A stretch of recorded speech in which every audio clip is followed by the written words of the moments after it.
राबिया आपकी उर्दू की टीचर। और बच्चों, आज जो हम पढ़ेंगे किताब आओ उर्दू पढ़ें में से हमारे पास सबक है तस्वीरी याददाश्त के अल्फाज। तस्वीरी याददाश्त के अल्फाज कौन से होते हैं बच्चों? ये वो अल्फाज होते हैं जो हम किताब के हर सफ़े पे तकरीबन इनको देख रहे होते हैं। चाहे आप ये किताब पढ़ेंगे, किताब आओ उर्दू पढ़ें, या इसके अलावा कोई भी आप उर्दू की किताब पढ़ेंगे तो ये अल्फाज आपको हर सफ़े पे मौजूद दिखाई देंगे। और ये कौन से अल्फाज हैं? यहाँ पर आपके पास ये हैं 7 अल्फाज लिखे हुए, जिसमें से आज हम 3 पढ़ेंगे और नेक्स्ट वीडियो में फिर हम बाकी 4 पढ़ेंगे। ठीक है, ये कौन सा लफ्ज़ है? ये। और तस्वीरी याददाश्त के अल्फाज बच्चों हम हिज्जे नहीं करेंगे, कि जैसे होंगे लिखे हुए हम उनको वैसे ही पढ़ेंगे और उनको वैसे ही याद रखेंगे। ठीक है, आज हम लफ्ज़ पढ़ रहे हैं ये, वो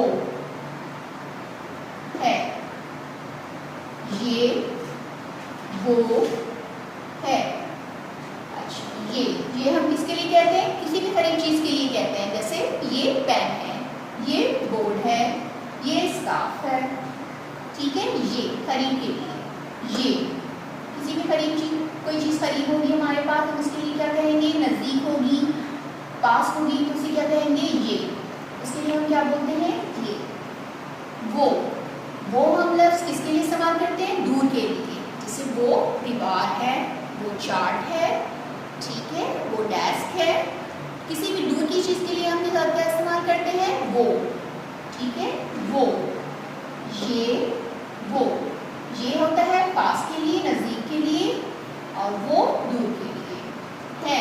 जब भी हम जुमला ख़त्म करते हैं तो हम इसके आखिर में है लगाते हैं। और ये वाला ये जो होता है वो वाहिद, एक के लिए होता है। कोई भी चीज़ जब एक होती है उसके लिए हम ये वाला है लगाते हैं। ठीक है, जैसे ये पेन है क्योंकि मेरे हाथ में है। ठीक है, ये पेन है, ये पेन है। ठीक है, फिर इसके आखिर में हम नुक्ता भी लगाते हैं।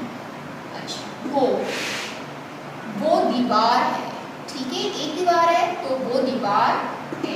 एक के लिए हम ये वाला इस्तेमाल करते हैं। ठीक है, ये वो है, ये वो है, ये वो है। दोबारा से पढ़ते हैं। ये किसके लिए होता है? बिल्कुल ठीक, नज़दीक के लिए, करीब के लिए, पास के लिए। वो दूर के लिए इस्तेमाल करते हैं। कोई चीज़ दूर हो तो उसके लिए इस्तेमाल करते हैं वो। और है जुमले के आखिर में आता है अगर कोई जुमला वाहिद में है। ठीक है, तो बच्चों आज हमने तस्वीरी याददाश्त के अल्फाज में 3 लफ्ज़ पढ़े हैं। इन अल्फाज को अच्छे से याद कीजिएगा